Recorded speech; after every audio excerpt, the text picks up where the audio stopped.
Alors, je te laisse la parole. Moi, je ne vais pas me présenter aujourd'hui. C'est ton direct, c'est ton webinaire. Fais-toi plaisir. Je te laisse la parole. Merci Linda. Bonjour tout le monde. Je t'entends pas très bien Linda parce que tu as vu, je me suis déconfiné en avance.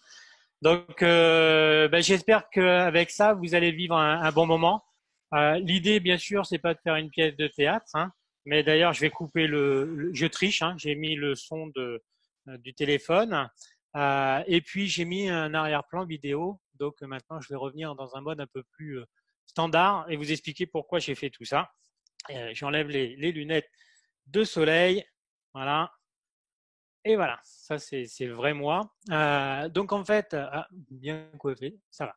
Donc en fait, l'idée c'est d'avoir généré un moment d'émotion avec vous là, pour que vous vous rappeliez de moi. Alors de moi, pas personnellement, mais de ce moment qu'on va vivre ensemble, donc de l'expérience utilisateur, ou plutôt on va aller voir ce que c'est l'expérience utilisateur.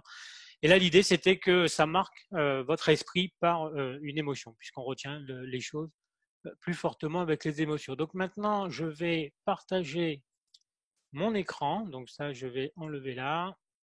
Je vais aller dans le petit clic qui est là. Vous allez voir un écran plein d'icônes, c'est génial.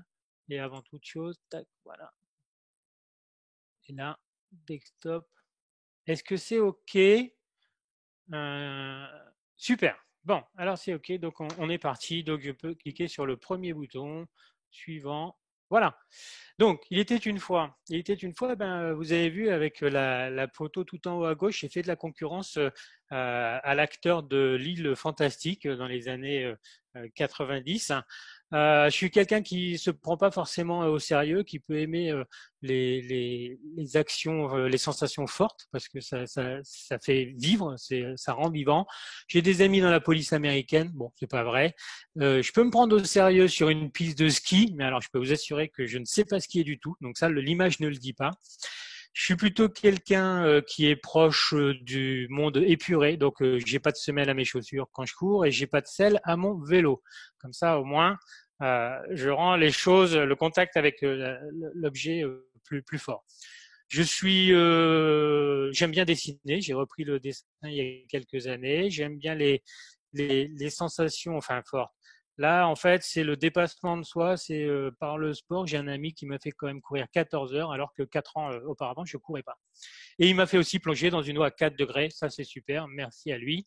Et je travaille dans le monde du naval. Et je me suis dit, comme je vous l'ai dit à l'instant, je me suis mis à la course à pied et non pas à la course à cheval.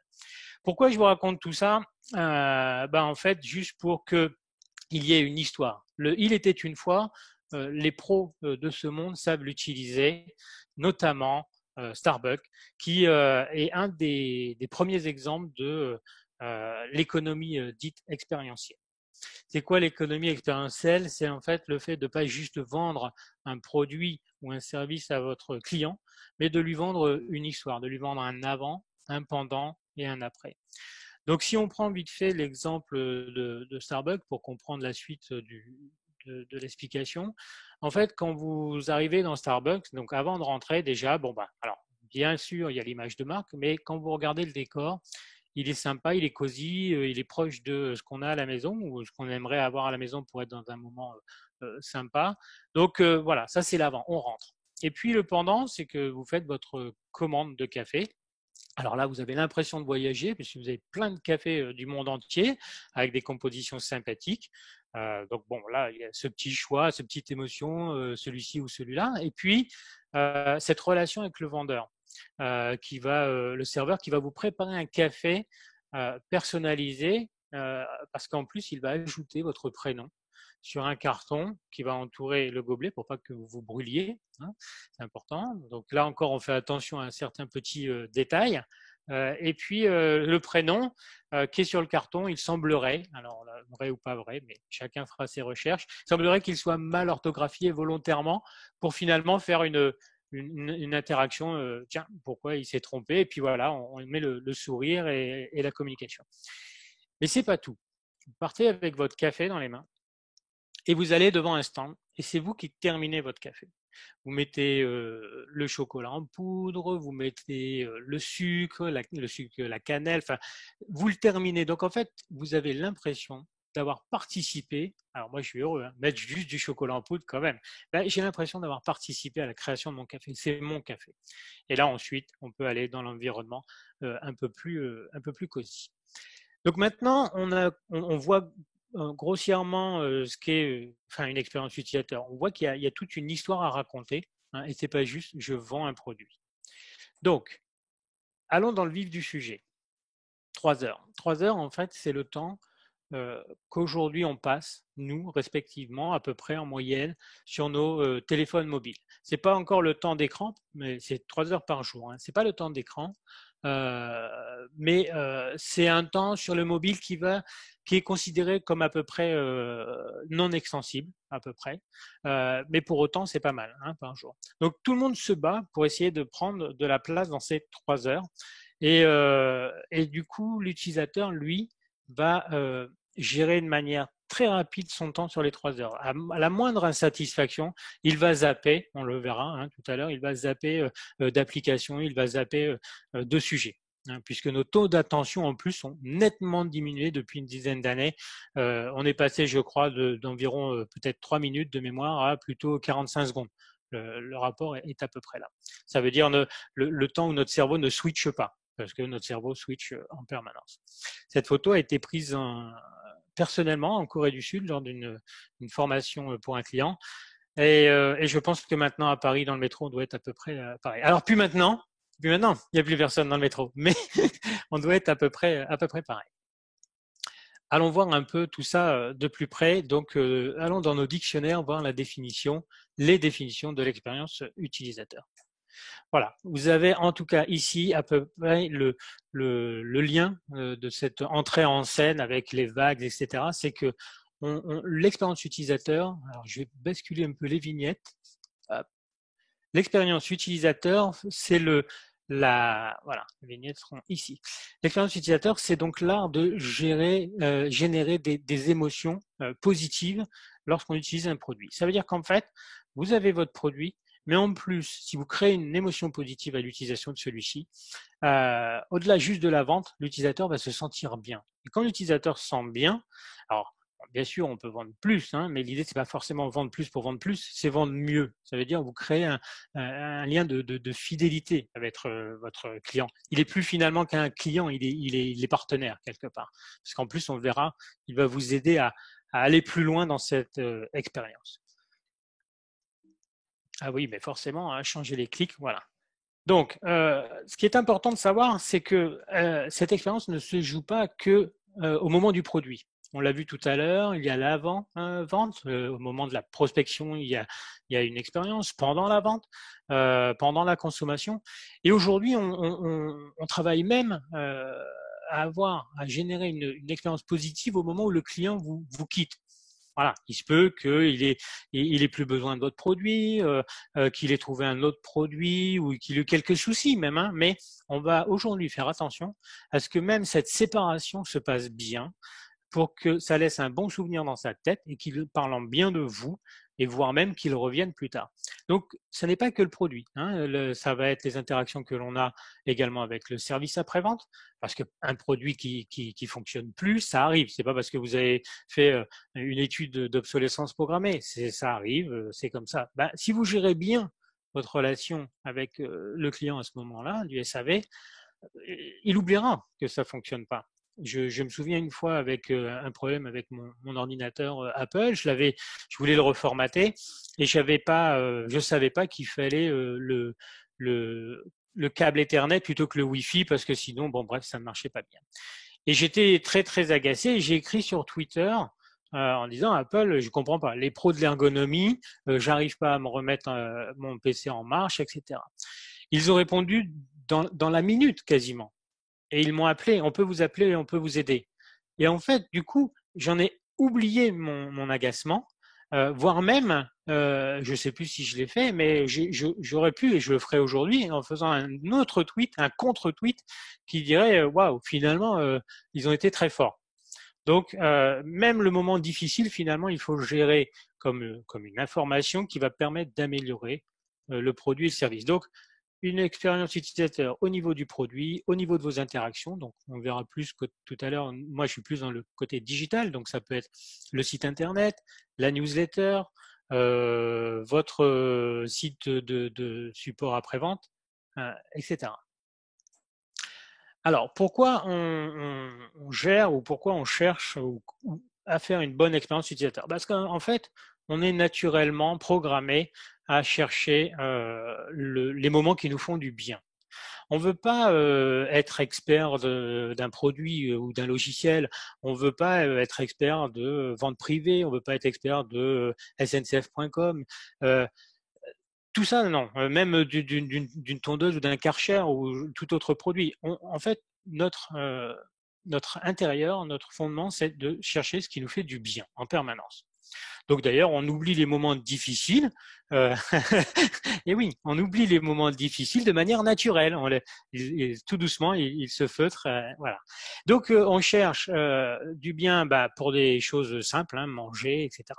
Mais des choses un peu plus sociales, l'évolution sociale notamment. Donc quand vous avez un nombre de likes qui augmente, de followers, ça fait aussi partie du système de recherche de bien-être. Les likes, c'est bon, hein, quand on voit des likes. Alors, on a beau, alors c'est assez rigolo parce que c'est souvent des discussions que j'ai avec mon épouse, on a beau être UX designer, on a beau connaître tout ça, on n'en est pas moins humain. Moi aussi, j'aime bien mes likes sur Facebook. Bon, j'ai essayé de faire attention quand même, mais voilà, on le sait. Et aussi, chose très importante, le moindre effort. Il faut savoir qu'en fait, on cherche à raccourcir toutes nos actions répétitives ou rébarbatrices et rébarbatives, etc. Ça veut dire que dès que vous pouvez trouver un raccourci sur quelque chose, que ce soit un logiciel ou une manière de faire, vous allez le faire. Et c'est naturel. Donc, le moindre effort, par exemple, vous savez, vous faites dans votre traitement de texte, vous savez que mettre en gras, c'est CTRL-G, par exemple, hein, vous allez le mémoriser de manière naturelle parce que c'est une action que vous faites souvent, vous en avez besoin, donc de manière naturelle, vous allez mémoriser. Donc ça, c'est très important.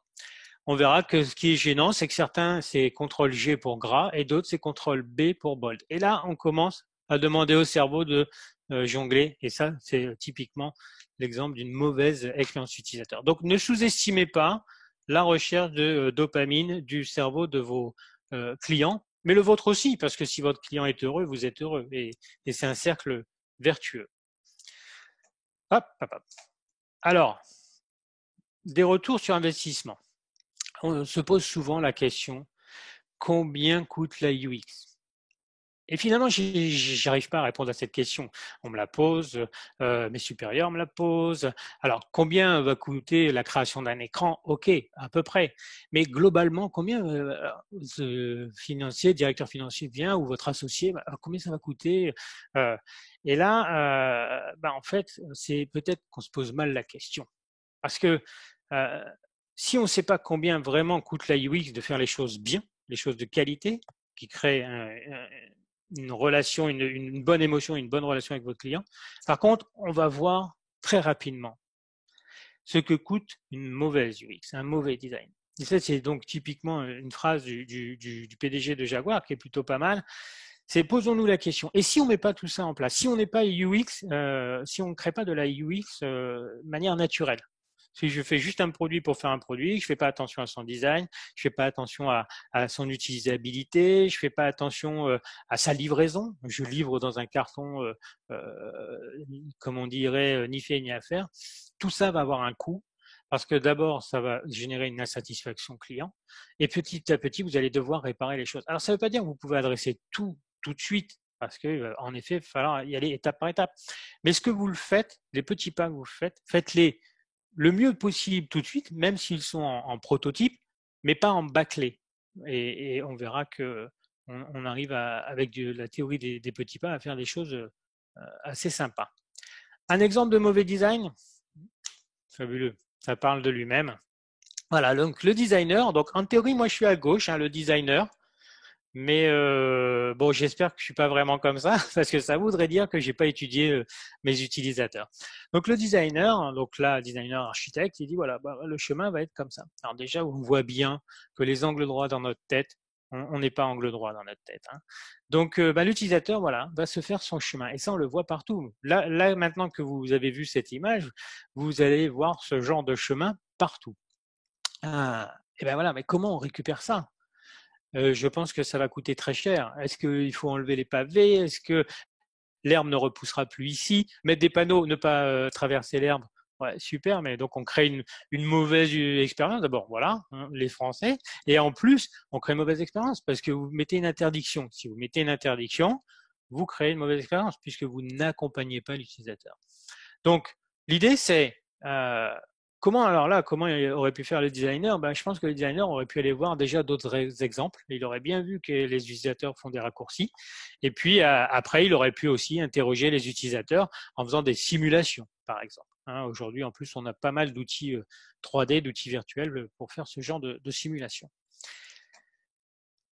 Du vécu, un autre exemple fabuleux. Donc ça, c'est du vécu. Quand on commence à avoir 3 indications, il n'est pas très loin de chez nous, Linda. Hein. Je te donnerai l'endroit. Quand on commence à avoir 3 indications, hein, donc un avec, en effet, il faut introduire avec la piste au-dessus, pardon. En plus, en dessous, on a l'image, enfin au milieu de la piste qui est au-dessus. Sauf que le carton que j'ai dans les mains, il me montre une flèche. C'est lui, enfin c'est la flèche. Moi j'ai la flèche et je peux vous assurer que je me fais avoir à chaque fois parce qu'en fait quand j'arrive devant le péage, je regarde mon carton, je regarde pas la borne. Donc en fait il suffisait juste finalement de tourner la borne, par exemple hein, dans ce cas-là, et elle aurait été dans le bon sens. Surtout que voilà, je pense qu'il n'y avait pas de risque, il n'y a pas de liquide ou autre, donc hop, la fixer à l'envers, ça aurait été assez simple. Donc dès que vous voyez que vous commencez à mettre trop d'informations pour utiliser votre produit ou pour aider à l'utiliser, c'est que finalement, il n'est pas simple. Si vous mettez une notice, plus après une notice, un panneau d'alerte, plus non. Donc, comme on dit souvent dans le métier, less is more. Moins, c'est mieux. Au sens, moins vous en mettez, plus vous cherchez à avoir la simplicité, plus ce sera utilisable par l'utilisateur. Ça, c'est encore du vécu, c'est super. Donc en fait, moi, on me met un port USB pour pouvoir regarder mes photos sur ma télé, sauf que je suis obligé de sortir la box, de mettre un câble derrière, de mettre une rallonge. Enfin, c'est insupportable. Il suffisait de mettre le port USB devant, sur la façade. Donc ça, c'est à chaque fois qu'on me dit bon, tu nous mets les photos, ça m'agace. Donc déjà, ça crée une mauvaise expérience. Donc j'ai pas envie de le faire. Donc je vis pas un bon moment. Alors si après, une fois que j'ai mis les photos, ça va, mais c'est très, très désagréable. Alors je peux vous assurer que quand on est UX designer, j'allais dire la vie de tous les jours n'est pas simple. Forcément, on a un regard assez critique sur l'ergonomie en général, digitale ou physique. Le pire dans tout ça, c'est que forcément la famille empathie, puisque maintenant j'entends les enfants et mon épouse, oh le site il est mal fait, je comprends pas, il est pas ergonomique. Donc là je dis rien, je me cache, je dis c'est pas moi qui vous ai mis ça dans la tête. Mais voilà, c'est une croix, c'est la mienne, donc c'est pas toujours évident. Voilà. Quand mon épouse achète une essoreuse à salade, je dis super le designer parce qu'il a mis la couleur rouge qui est la couleur de l'arrêt, de l'urgence, pour mettre du turbo. Et il a mis le vert pour faire du stop. Moi, quand je reçois ce genre de produit, je craque. C'est pas possible. Presque, je prends un pinceau et je les repeins. Et ça, c'est compliqué. J'ai un ami qui a eu la même chose sur son disjoncteur. Là, c'est une essoreuse à salade. Ok, mais sur un disjoncteur, de lui mettre, quand c'est rouge, c'est allumé, et quand c'est vert, c'est éteint, mais vous vous rendez pas compte au niveau de notre cerveau. N'oublions pas, le cerveau cherche des raccourcis. Donc, cherche à comprendre le plus rapidement, le plus simplement et le plus efficacement possible.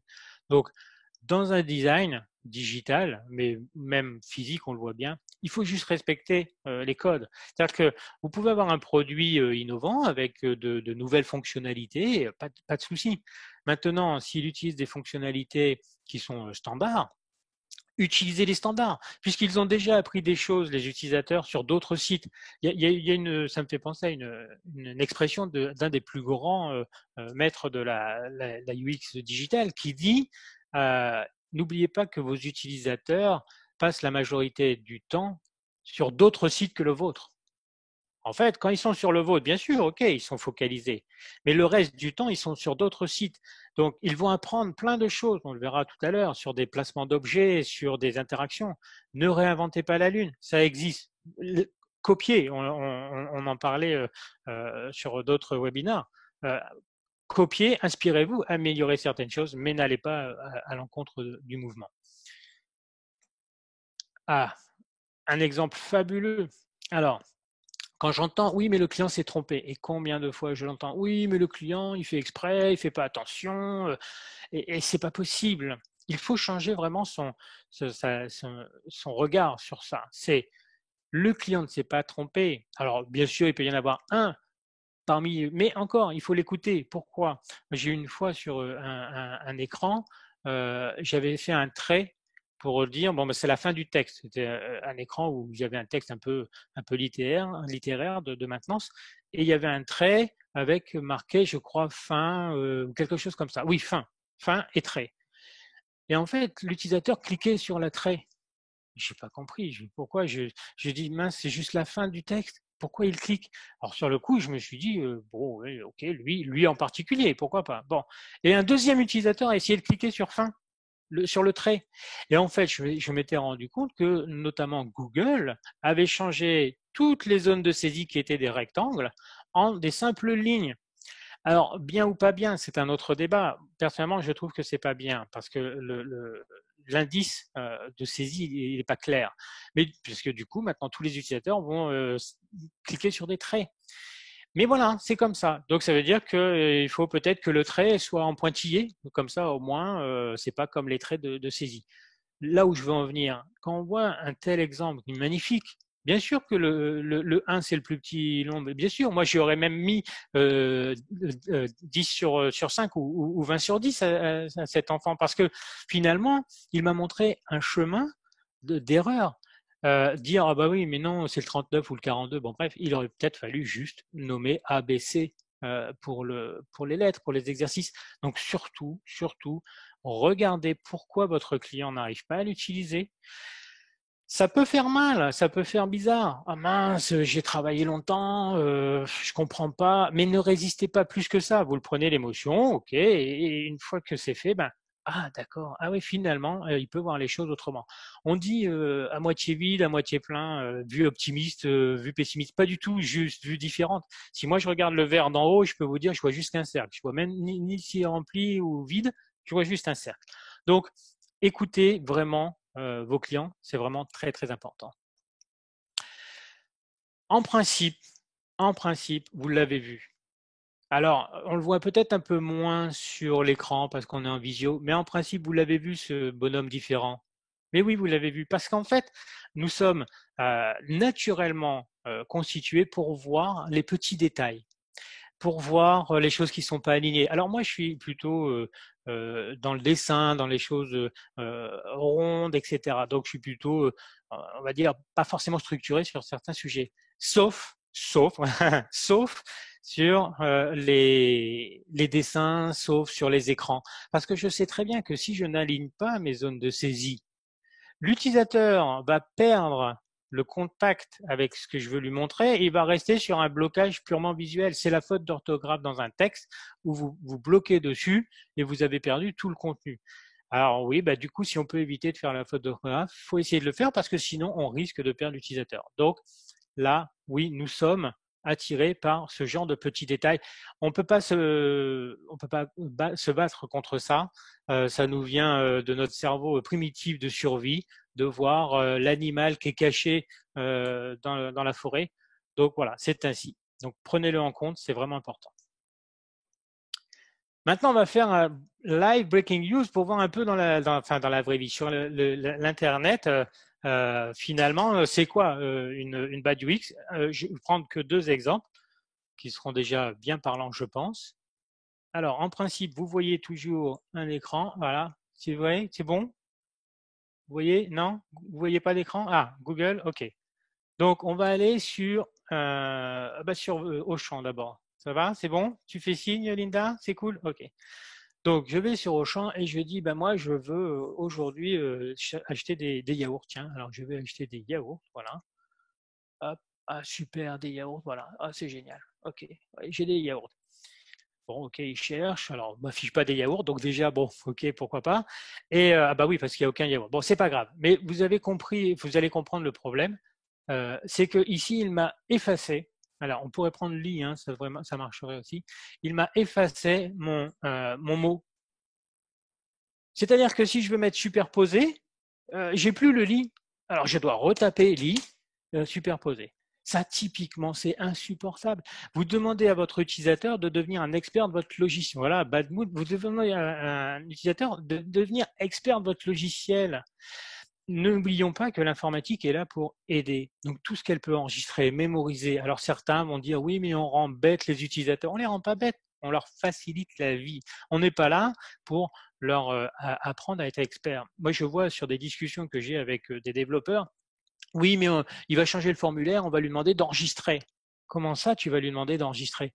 Ça, enregistrer, c'est parce que c'est un réflexe qu'on a de Microsoft qui n'a pas été capable de sauvegarder au fur et à mesure nos modifications. Moi, j'ai pas envie de devenir un expert d'enregistrement d'une information.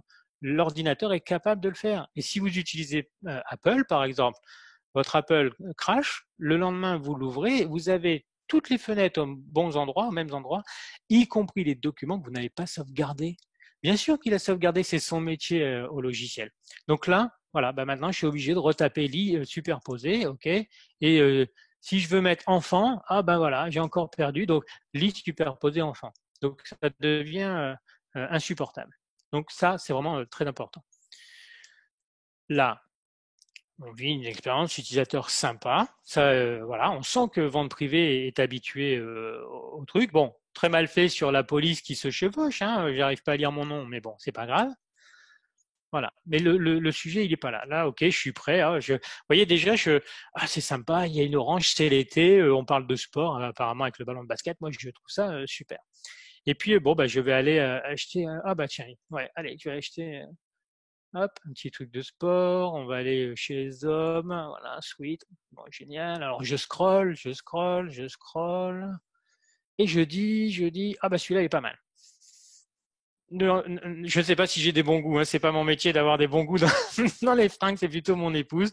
Alors, mais celui-là il est pas mal. Alors je vais le faire en achat express, voilà, achat express, voilà, tac,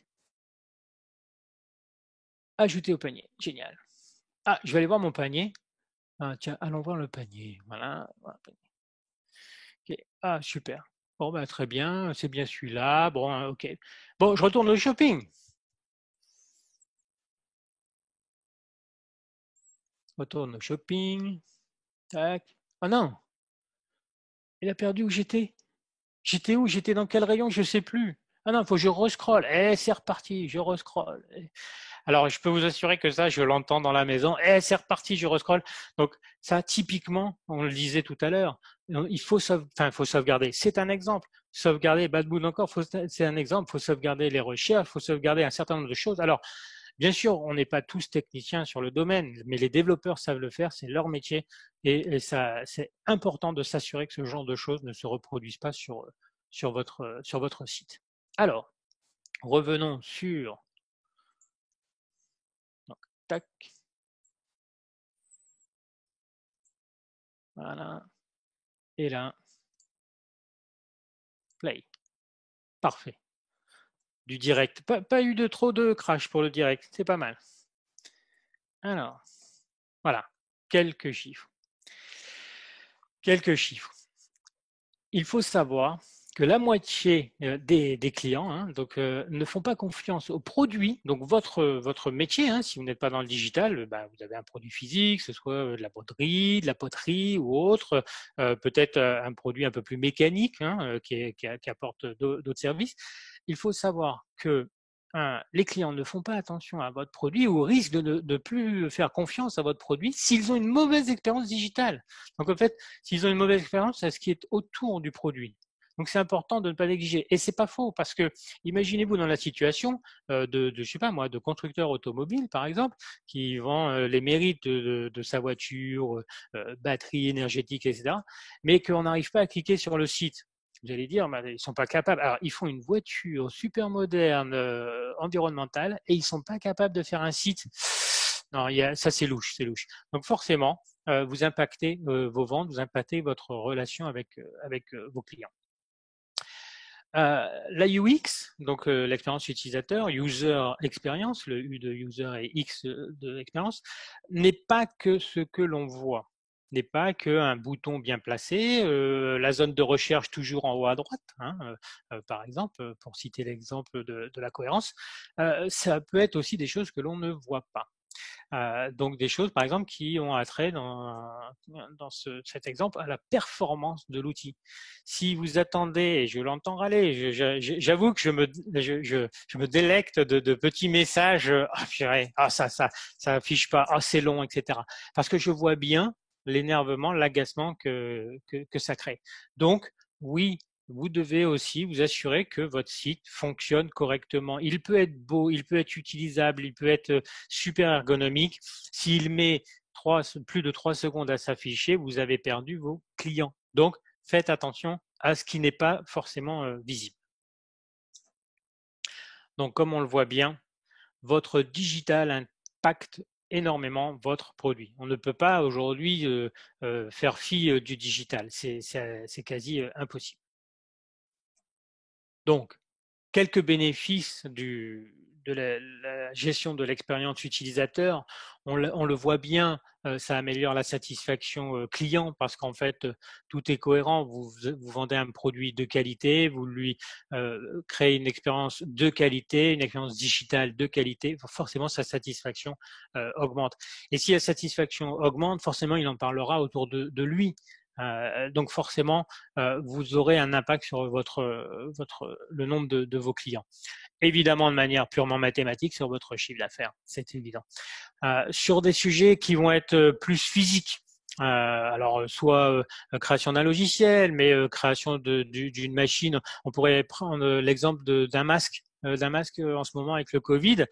Si vous faites un masque avec des élastiques qui font mal ou des élastiques compliqués à mettre, là, j'ai vu que Michelin travaillait sur un masque qui a l'air sympa, mais avec des élastiques de partout. Si on commence avec un truc à visser, si ça commence à être compliqué, ça aura des coûts sur votre support.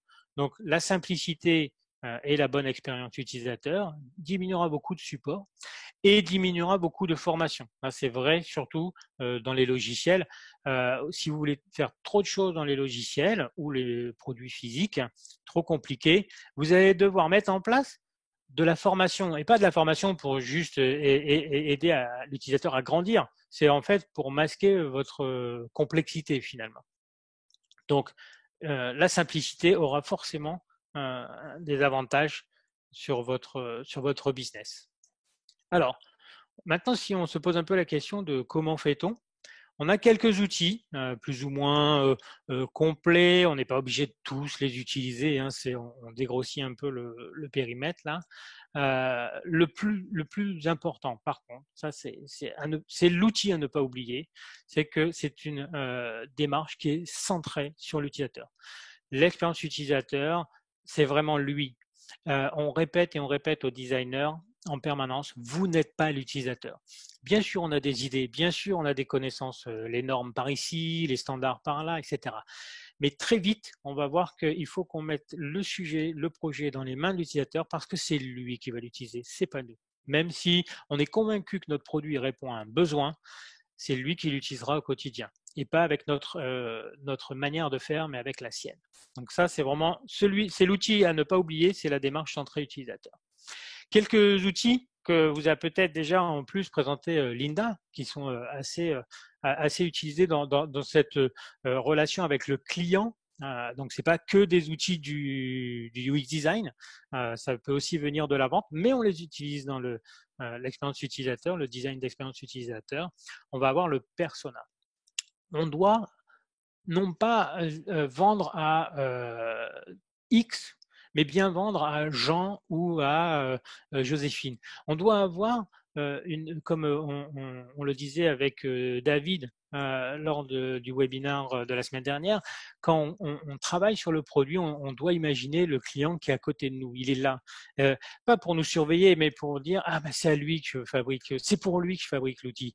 C'est ah je sais que c'est pour Joséphine, 42 ans, deux enfants de 15 et 16 ans en pleine adolescence, etc. C'est ça qui est important.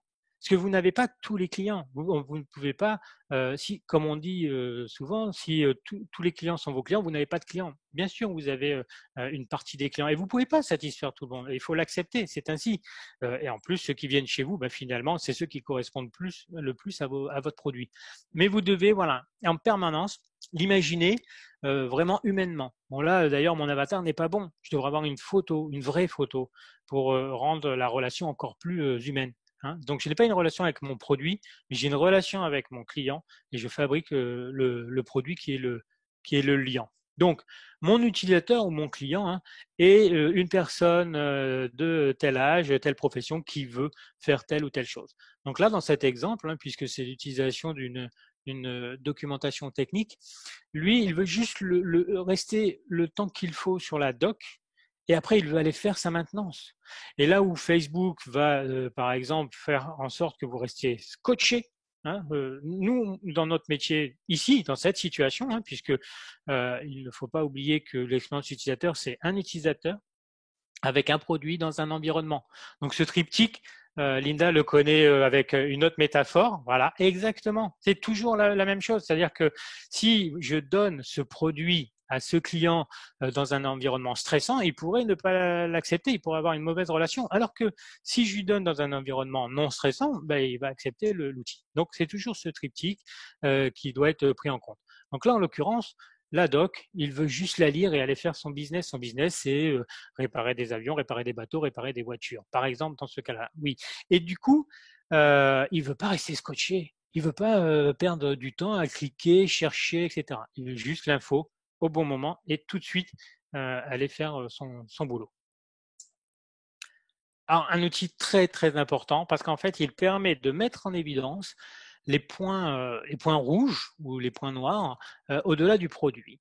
Ce journée map, donc journée au sens voyage du terme, c'est bien en fait la relation qu'a votre utilisateur. Donc c'est une analyse du voyage entre votre utilisateur et votre produit ou votre client.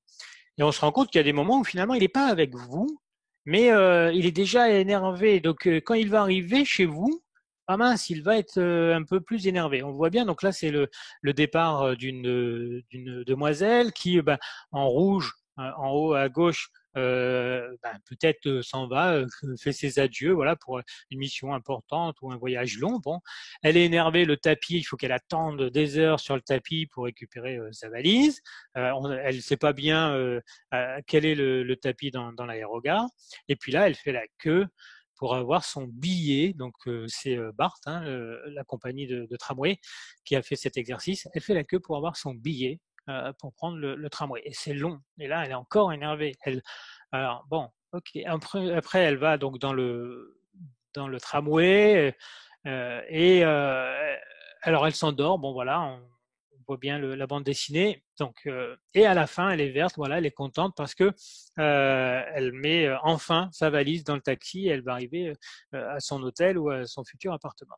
Bon, on voit tout ce qui est en rouge sont les points où l'on peut travailler l'expérience utilisateur, mais on peut pas forcément, dans le cas de Bart, sur le tapis, Bart, la compagnie, peut pas faire grand-chose sur le tapis roulant pour l'instant. Non. Par contre, on voit bien que sur l'achat de billets, elle peut faire des choses. Et pourquoi pas, au moment où la demoiselle commande son billet d'avion, être en relation avec la compagnie aérienne pour avoir l'information qu'elle a acheté un billet d'avion et lui proposer de préacheter son billet de tramway. Et là, vous raccourcissez tout, vous enlevez une part importante de l'énervement, du temps d'attente, etc. Parce que vous avez connecté votre système d'information avec un autre système d'information pour offrir le service à cette personne. Donc ça, c'est vraiment important. On identifie les points, on les travaille pas tous en même temps, on ne peut pas, c'est pas possible. On en choisit un qui est vraiment douloureux Et là, après, on a d'autres méthodes pour essayer de trouver des solutions à ce problème. La carte d'empathie. On l'a dit, créer des émotions positives. On voit bien le journée map qui met en avant l'émotion négative sur laquelle on doit travailler dans le chemin.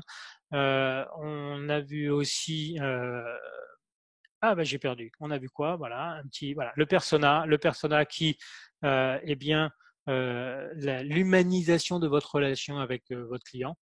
La carte d'empathie permet de mettre des mots sur les émotions, permet de mettre des mots sur tiens, l'utilisateur dit ça, tiens, il fait ça avec mon produit, tiens, il entend ça. En fait, on doit penser comme il pense, entendre comme il entend, dire ce qu'il dit. Et là, on va commencer à pouvoir trouver ses craintes, ses espoirs et trouver comment améliorer les choses. Alors, la carte d'empathie va peut-être être utilisée sur un des points rouges de la journée map. Voilà, on ne va pas la mettre partout. Bon, on peut faire l'exercice de récupérer un maximum d'infos, hein, mais c'est vraiment ajouter des mots sur cette relation qu'a le client avec votre produit. Alors, quand on est dans le monde du web, dans le monde de l'informatique, on va commencer à faire, avec toutes ces informations qu'on a récupérées, on va commencer à faire un design de navigation. On est souvent emballé pour faire un truc super, faire plein d'écrans, il faut ne pas oublier, le moins c'est mieux. Donc, simplicité. On n'est pas là pour faire une œuvre d'art, sinon on fait une œuvre d'art avec des choses un peu particulières graphiquement. Ok, mais là on doit faire du simple. Ça ne veut pas dire qu'on ne fait pas quelque chose de joli, mais on peut le faire de manière très très très simple, le moins d'écran possible.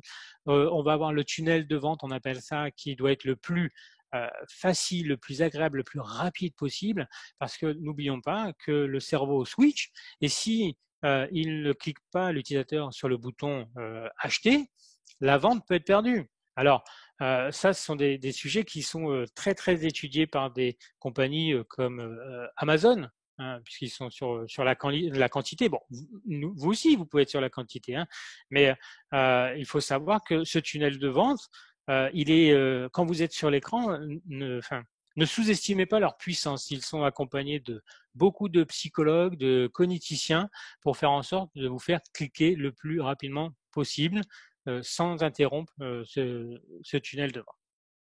Donc, faites des écrans simples, faciles, peu d'informations. Un formulaire, par exemple. Un formulaire, si vous avez besoin de beaucoup d'informations à un moment donné pour mieux connaître votre client. On va partir, par exemple, d'un exemple de 10 informations, ce qui commence à faire beaucoup. Ne demandez pas les 10 d'un seul coup. Faites une relation, demandez les 3 premières et puis laissez l'utilisateur créer cette relation et tout doucement de remplir son profil. Mais n'essayez pas d'en savoir trop tout de suite parce que vous feriez un design compliqué qui créerait une émotion négative et du coup, vous perdez finalement tout l'intérêt de votre formulaire. Alors, je vais prendre un exemple sur une méthode que j'ai pas mise en place là sur les slides, qui est le test AB. Test AB qui est une méthode plutôt du marketing au départ, hein, mais qui se fait aussi sur Internet. Et on va voir l'importance finalement de c'est l'utilisateur qui nous donne le chemin. Le test AB, Amazon une fois s'est dit les vignettes de DVD, on va les agrandir parce que on veut vendre plus et on trouve qu'elles sont pas lisibles. Voilà. Donc ils se disent on va agrandir la vignette, comme ça, elle sera plus lisible. Mais ils sont assez habitués à ce genre de modifications. Ils ont énormément de serveurs qui affichent des choses différentes. On s'en rend pas compte, nous, utilisateurs, hein. Mais entre mon épouse et moi, on va avoir quelques petites différences d'écran de temps en temps pour voir ce qui génère le plus de business. Ils ont agrandi les vignettes. Et puis, ils ont laissé 50% de la population donc sur les grandes vignettes, les petites vignettes, et 50% de la population sur les nouvelles grandes vignettes. Et avec ce test A/B, en fait, ils se sont rendus compte que les grandes vignettes vendaient moins. Donc, en fait, ils ont eu des idées, ils pensaient à des choses qui paraissaient assez logiques, mais nos cerveaux ne sont pas si rationnels que ça, voire pas du tout. Et ils se trouvaient que finalement, la grande vignette vendait moins. Alors, l'analyse aurait peut-être montré que finalement, le produit était trop immersif, il rentrait trop chez moi, il me laissait pas le temps d'interagir avec lui. Donc ça, de toute façon, c'était analysé. Mais c'est encore une fois une preuve que c'est l'utilisateur qui nous montre finalement comment y aller, comment et tant mieux d'ailleurs, il nous aide à progresser sur le produit. Donc, une fois qu'on a fait ce qu'on appelle dans le jargon le user flow, donc la suite des écrans, on va commencer à designer les maquettes. Mais on ne les fait pas dans notre coin, on commence à les dessiner et très vite, on les met dans les mains des utilisateurs. On met des maquettes qui peuvent être en carton, c'est pas grave. On les met en carton. Alors on a plusieurs tests. On va avoir le test où on lui demande de nous dire ce qu'il voit sur l'écran, comment il aimerait interagir, ou le test de rien dire et de se mettre, comme on dit, en ombre, le shadowing. On le regarde et on regarde ses interrogations. Tiens, il a plissé les yeux, pourquoi, etc. Et tout ça va nous donner toutes les informations pour aller à l'étape suivante. Mais surtout, ne développez pas le logiciel de A à Z, parce que finalement, au logiciel ou même un produit, il y a beaucoup de produits aujourd'hui qui sont construits, co-construits avec les utilisateurs. On fait une première version bêta, on design avec lui, on regarde ses retours et la deuxième version ne sera constituée que des améliorations qu'il a proposées. On a beaucoup de sites aujourd'hui ou d'applications qui ont une section vous préfériez quoi comme nouvelle fonction, etc. J'utilise notamment comme logiciel Adobe Experience Design d'Adobe, et qui gère ces évolutions comme ça. On a des forums et on met la suggestion d'une évolution et l'ensemble des utilisateurs votent. Donc, en fait, ils vous font ce qu'on appelle la roadmap, la feuille de route. Ils nous disent, ben voilà, c'est telle évolution dont on a besoin, puisqu'en fait, Paul a mis telle évolution et l'ensemble de la communauté a voté. Donc, l'évolution est montée dans la liste, dans la pile. Donc, surtout, faites-le en collaboration avec vos utilisateurs. L'enchaînement des choses, on a vu, on va faire de la recherche utilisateur, c'est tous les outils qu'on a vus, la user map, le persona, il faut qu'on le définisse, il faut qu'on le comprenne, il faut qu'on sache quel produit on fabrique. On fabrique, donc dans la deuxième vignette, c'est le service, on fabrique, une fois qu'on a tout ça avec tous les céréales, on va fabriquer le produit attendu. On va lui donner un bol comme interface pour consommer ce produit ou ce système et ça devient le produit global. Et c'est pas ça l'expérience utilisateur. L'expérience utilisateur, c'est ça. C'est OK, il a le produit, mais comment il le consomme, où il le consomme, avec qui il le consomme. Et tout ça va nous donner énormément d'informations pour améliorer le produit. La cuillère est peut-être pas bonne, le bol est peut-être pas de la bonne couleur parce que dans l'ambiance lumineuse du restaurant, il voit pas le bol, etc., etc. Bon, et dans la vraie vie? Dans la vraie vie, on va avoir des petits exemples qui sont pas très loin de chez nous. Là, l'exemple, c'est ma petite chocolaterie à Toulon, qui est un artisan spécialisé donc dans la fabrication de chocolat. En fait, quand vous allez là-bas, vous vivez une expérience à plusieurs niveaux. Vous voyez le chocolatier, je pense que c'est ainsi qu'on dit, qui fabrique devant vous. Il a son atelier, il est devant vous, vous le voyez. Donc en fait, vous avez l'impression de participer, vous n'avez pas les mains dans le chocolat, mais vous êtes là, vous faites partie un peu de sa vie, de son univers. Et puis, excusez-moi, on va avoir aussi la possibilité de boire un chocolat chaud en terrasse. Ils sont magnifiques, ils sont beaux, bons et un super endroit au niveau de l'environnement. Donc en fait, avec mon épouse, aujourd'hui, c'est devenu une systématique. On va à Toulon, hop, on va chercher du chocolat. On n'a presque même pas besoin de la plaquette. Parce que si on veut une plaquette de chocolat, on l'achète dans un supermarché. Mais on a ce petit moment. Et en plus, il crée une relation de confiance, ce moment. Parce que quand vous voyez le chocolatier qui fait le chocolat devant vous, ça ne peut être que du chocolat naturel, du vrai, du bio. Personnellement, j'en sais rien. Il faudrait que je fasse une analyse chimique. Mais voilà, il me donne confiance. Donc voilà, je suis. Alors ça ne veut pas dire qu'il faut jouer de cette confiance, mais ça veut dire que vous avez votre utilisateur qui rentre dans votre univers. Un autre exemple.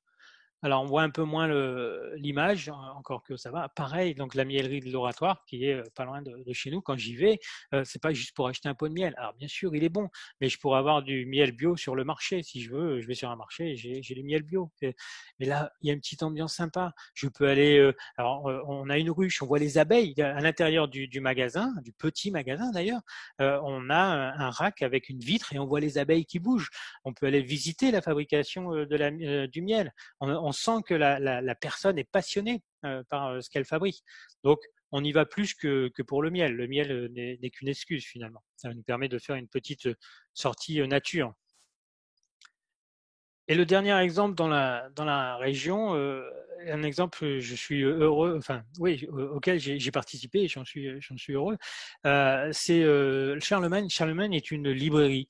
Une librairie, ben, forcément aujourd'hui une librairie qui a pignon sur rue, c'est compliqué puisqu'on se bat contre Amazon, hein, on se bat contre la Fnac par exemple. Eh ben non, on peut pas se battre avec les mêmes armes. Le combat est perdu d'avance. Donc, n'essayons même pas. Donc, du coup, Charlemagne se pose la question, et comment je fais revenir les gens qui n'ont pas le temps de se garer, toujours le raccourci, hein. On cherche le moindre effort. Donc, aller se garer, trouver une place, non, c'est long, tout ça. Donc, comment je fais revenir les gens dans ma librairie pour leur faire acheter des livres, puisque c'est quand même mon cœur de métier, c'est faire des livres, hein, c'est pas faire de la cuisine.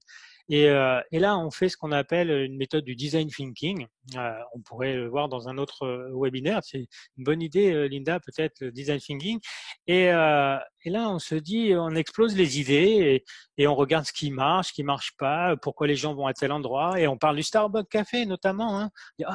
Les gens vont au Starbucks et ils travaillent au Starbucks avec leur café, mais en fait, ils pourraient aller ailleurs, dans un environnement plus lumineux. Ils ont une ambiance cosy, c'est sympa. Donc en fait, Charlemagne se dit, et si, et c'était la conclusion de notre atelier à ce moment-là de l'histoire, c'était il y a 3 ans, je crois, et si on faisait un café à l'intérieur de la librairie.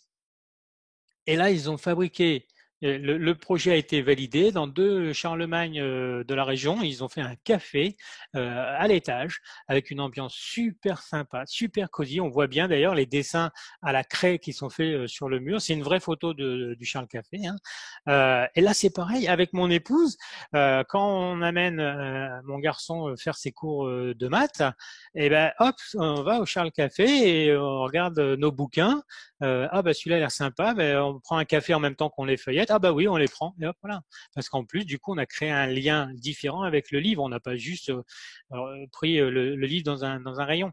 Et on en parlait avec Linda hier, combien de personnes sont dans les rayons, assis, à feuilleter, et voilà. Donc s'ils sont là, c'est qu'ils ont besoin de s'assurer que le produit qu'ils vont prendre leur plaît et convient à leurs attentes.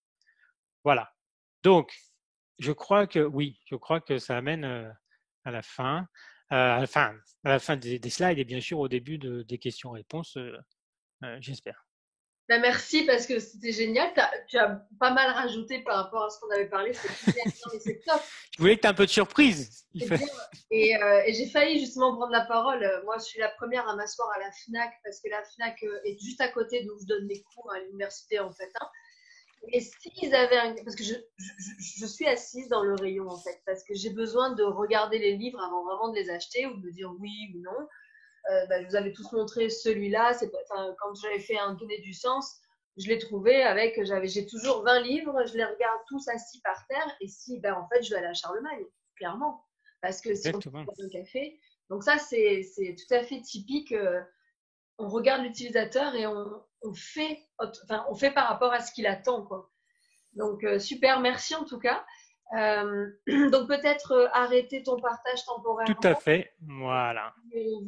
Alors, si vous avez des questions, donc merci parce que même moi, j'ai encore appris des choses différentes, de manière différente.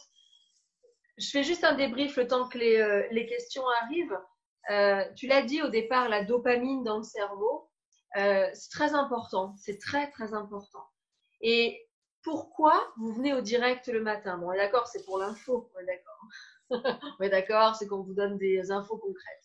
Mais vous l'avez tous dit, et il y en a une qui me l'a dit au début, On est là, on prend notre dose de jaune, de bonne humeur. C'est aussi par rapport à l'expérience que je vous fais vivre tous les matins. Si j'étais peut-être juste comme ça, bonjour, aujourd'hui on va parler de UX design avec Pierre. Donc je vais laisser la parole à Pierre. Peut-être que vous ne viendrez pas tous les matins, en tout cas. Peut-être que vous direz, bon, je trouverai une vidéo YouTube, ça ira. Donc la bonne humeur, l'expérience client, dans mes formations, c'est ça. Vous savez que dans mes formations réseaux sociaux, vous repartez avec des choses comme ça. Et ça, c'est calculé. C'est-à-dire que je fais durer l'histoire d'amour même après votre sortie. Donc l'expérience utilisateur, la seule que je loupe dans les formations de groupe aujourd'hui, c'est le avant. Parce que vous ne venez pas pour moi, en fait, à la base.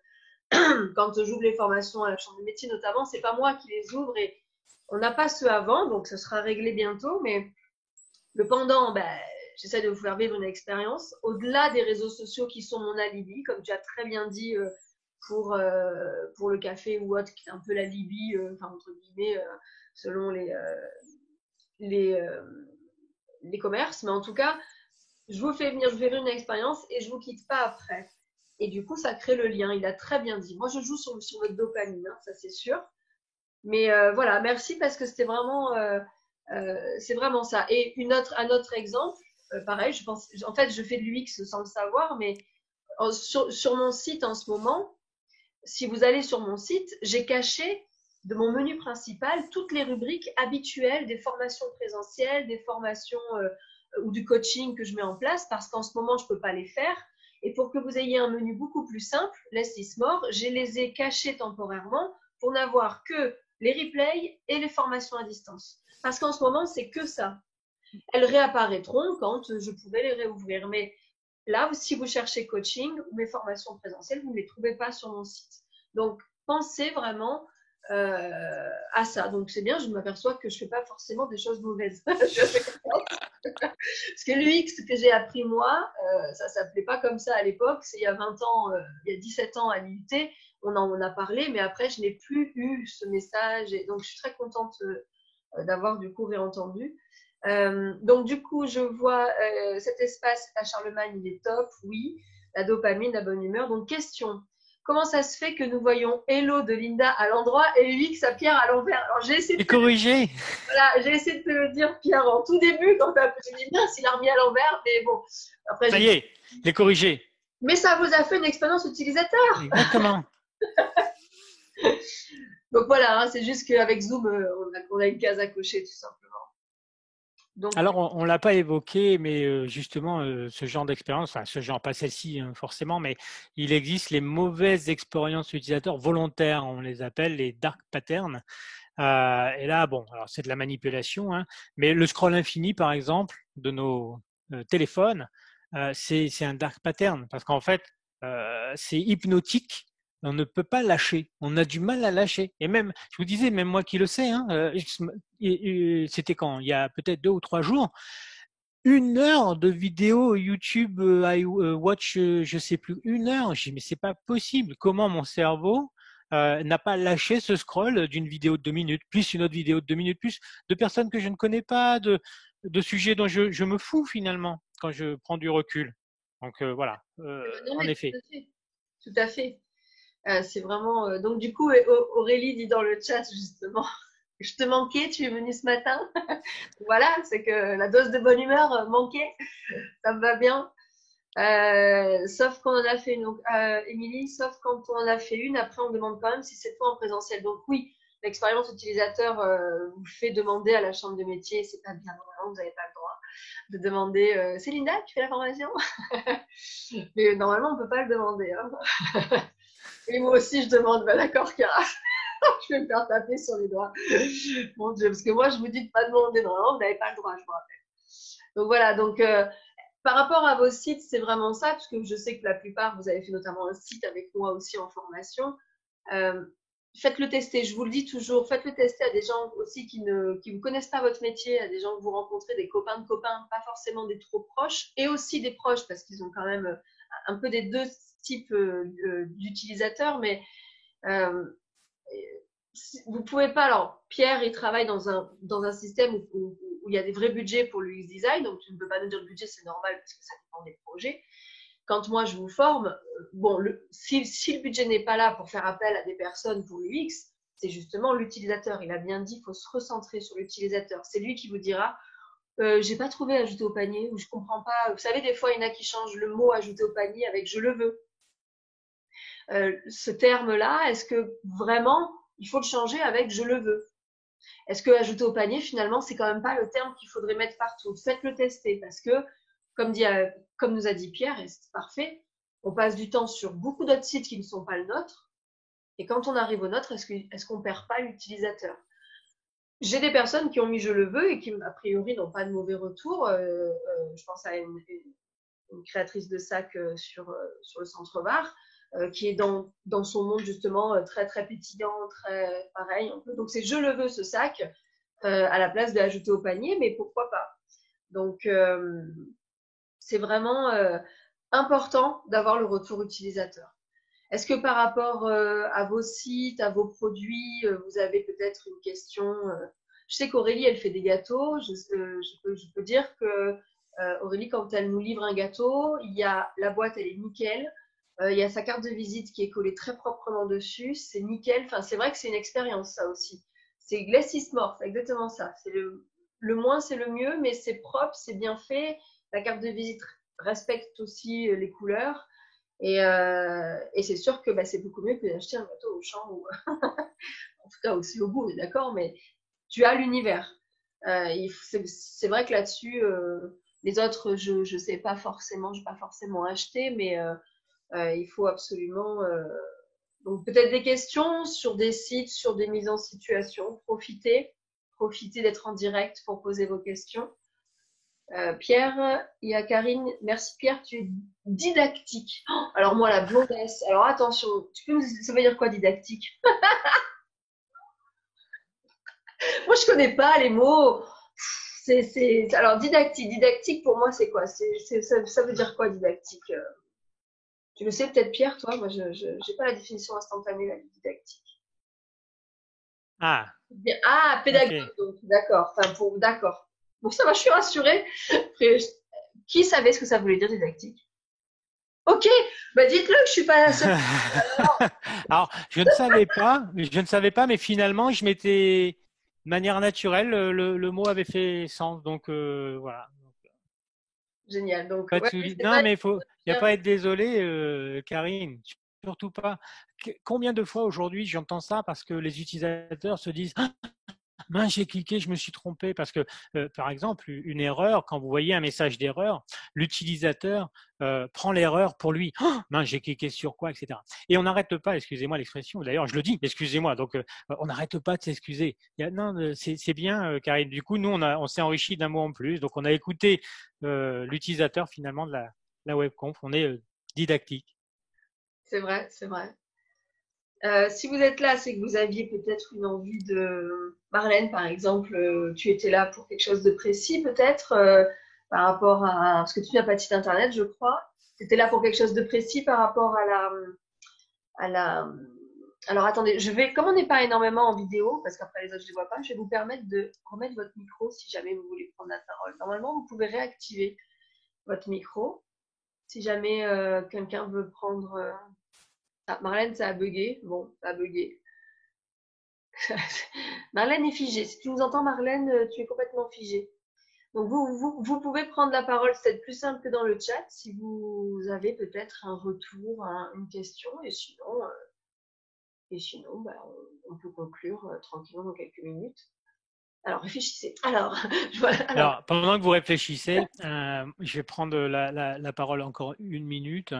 Comme vous créez des produits, vous n'êtes pas forcément dans le monde du digital, on peut se poser la question pourquoi les boîtes d'Apple sont tellement épurées et belles que les gens les mettent sur leurs étagères. Parce qu'en fait, ils ont étudié tout ça. Il semblerait qu'ils aient même étudié le temps d'ouverture qui doit durer 6 secondes pour que ça crée une émotion. Si vous achetez un produit Apple, vous n'avez pas le cas. Alors, ça a des risques. Il y a des gens qui ont fait tomber leur téléphone au moment où ils l'ouvraient, ok. Mais la majorité des autres personnes font attention.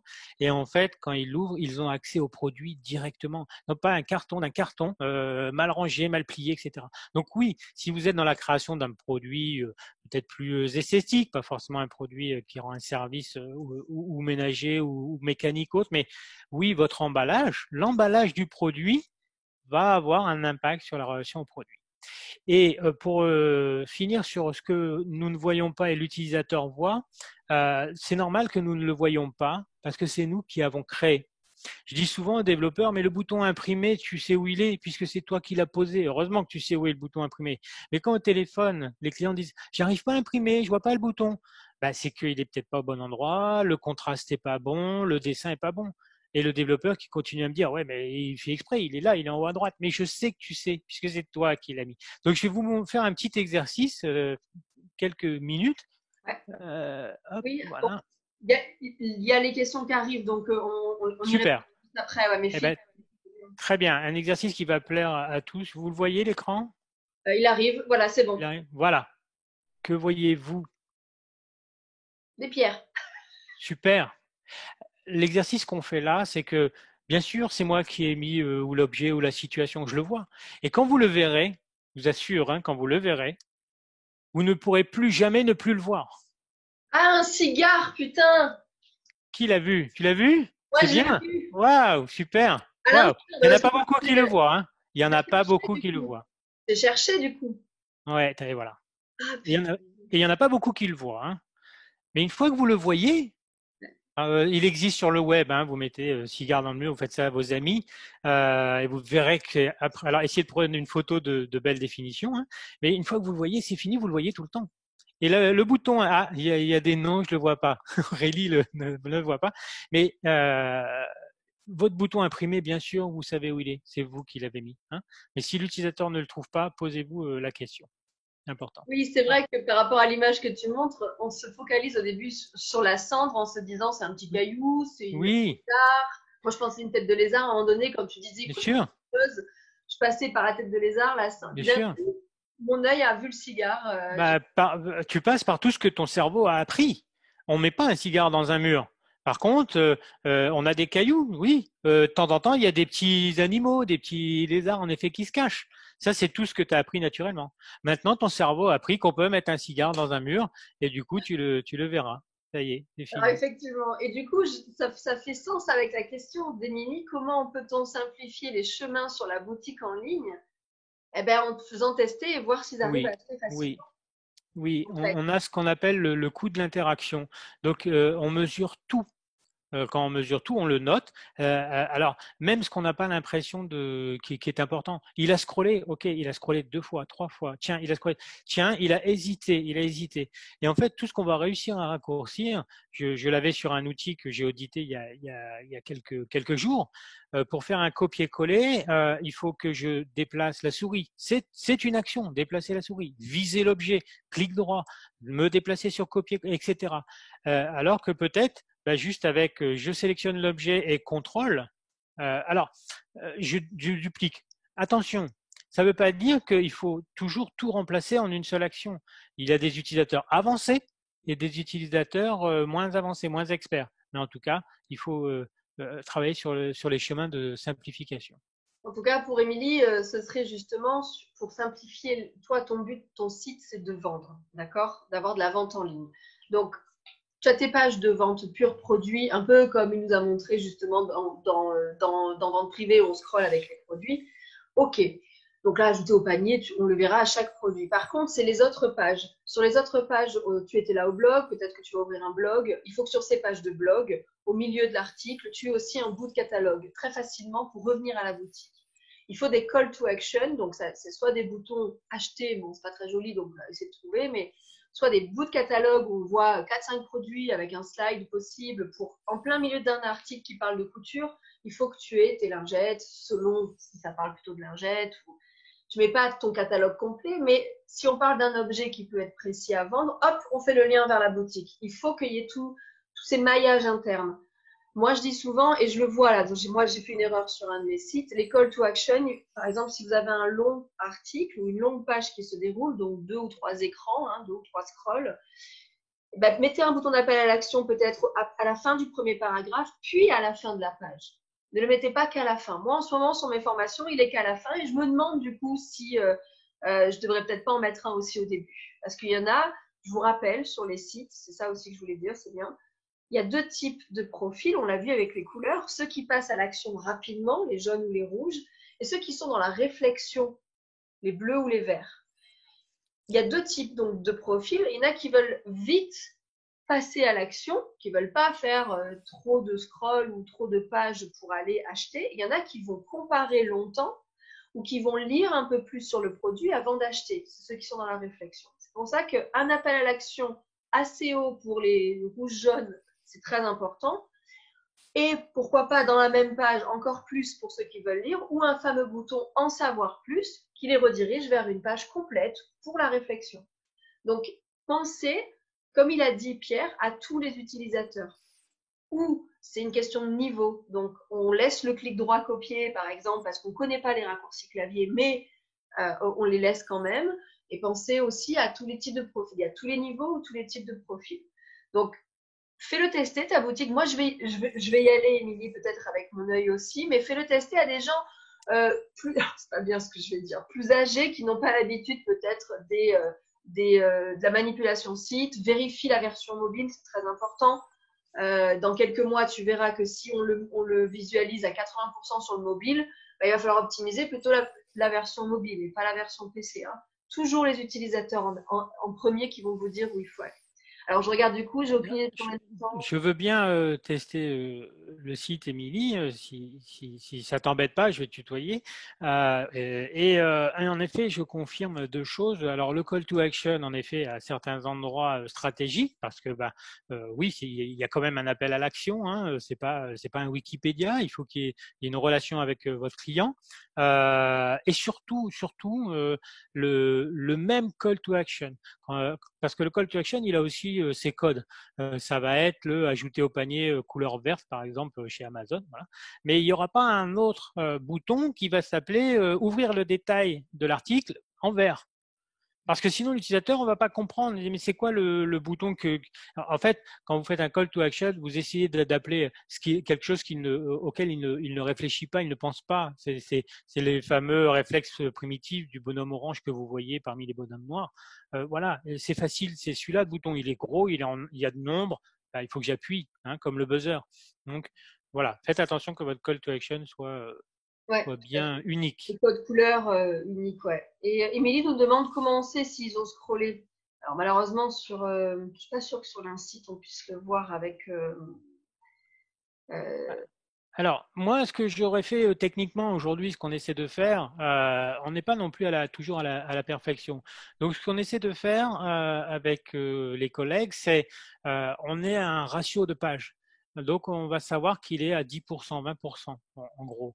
Et donc, quand je vais créer mon bouton revenir à la boutique, parce qu'en plus, j'ai regardé, ils le font bien sur d'autres. Donc, on arrive, hein, on a les moyens techniquement. On appelle ça des cookies, hein, c'est des petits objets, vous les avez vus, hein, tous ces messages. Ah, acceptez les cookies. Là.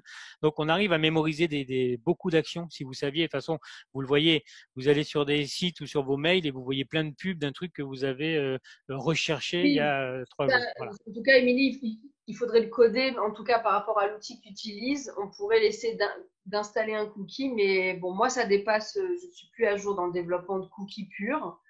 Mais il faudrait. En fait, en tout cas, Voilà. ça se développe. Et c'est des moyens de stats qu'on peut développer. Après, il faut dépenser l'énergie là où c'est bon. Hein. Ouais, ouais, ouais, C'est-à-dire que l'exemple là, c'est parce que moi j'estime que pour vente privée, c'est inacceptable. évidemment. Voilà.